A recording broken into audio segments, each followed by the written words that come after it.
Halo sahabat pengayuman, perkenalkan namaku Tempalo. Tempalo merupakan nama lain dari ikan cupang dalam bahasa Palembang, Sumatera Selatan.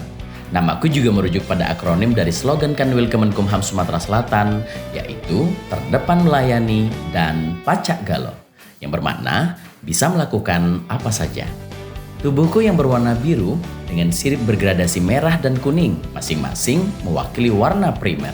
Biru melambangkan intelektualitas, merah melambangkan keberanian, dan kuning melambangkan sifat optimis.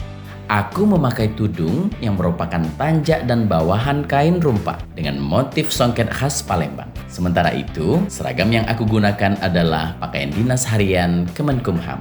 Salam kenal ya semuanya.